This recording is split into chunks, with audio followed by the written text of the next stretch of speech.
Hello बच्चों, आइए इस प्रश्न को देखते हैं। निम्न में से कौन एक स्यूडोसिलोमेट है? और विकल्प हमें दिया हुआ है लीच, यकृतकृमि, हुकवर्म और जेलीफिश। सबसे पहले हम बात करते हैं प्रश्न से संबंधित मुख्य अवधारणा के संदर्भ में। मुख्य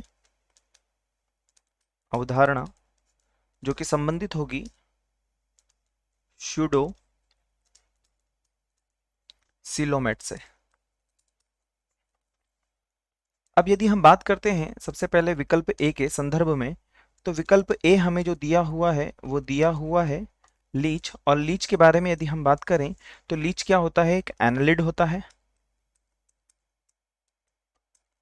और यदि यह एनालिड है तो हम यहाँ पर बहुत आसानी से लिख सकते हैं कि यह एक अच्छी तरह से विकसित सिलोम है।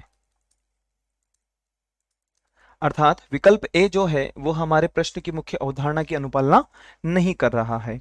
विकल्प बी के बारे में यदि हम बात करें, यकृत क्रमी के बारे में हम यदि लिखें तो यकृत क्रमी क्या होते हैं?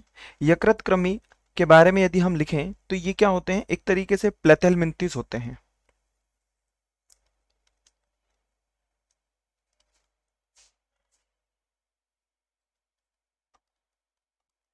जो कि यदि हम इनके बारे में लिखना चाहें तो यह एक तरीके से कैसा जानवर होता है?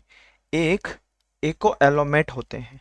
एको एलोमेट जानवर होते हैं। अर्थात विकल्प बी भी जो है स्यूडोसिलोमेट की अनुपालना नहीं कर रहा है। विकल्प सी के बारे में यदि हम बात करें, जो कि हुकवर्म से संबंधित है, और हुकवर्म के बारे में हम बहुत आसानी से यहाँ पे लिख सकते हैं, यह एक तरीके से एकिलोस्टोमा होता है। और एकिलोस्टोमा कौन होते हैं? यह एक स्यूडोसिलोमेट होते हैं। स्यूडोसिलोमेट होते हैं। और विकल्प डी के बारे में यदि हम बात करें तो विकल्प डी में हमें क्या दिया हुआ है? जेलीफिश। और जेलीफिश के बारे में यदि हम कहें तो यह भी एक तरीके से कहा जा सकता है कि एको एलोमेट जानवर होता है। एको एलोमेट जानवर होता है। अब हम बात करते हैं प्रश्न से संबंधित, और जो यहाँ पर हमें मुख्य अवधारणा दी गई है स्यूडोसिलोमेट। तो विकल्प सी जो है हुकवर्म, ये क्या है? स्यूडोसिलोमेट होते हैं। अर्थात विकल्प सी जो होगा वो हमारा सही उत्तर होगा। विकल्प सी हमारा सही उत्तर होगा। आशा है आप इसे अच्छी तरह समझ गए होंगे। धन्यवाद।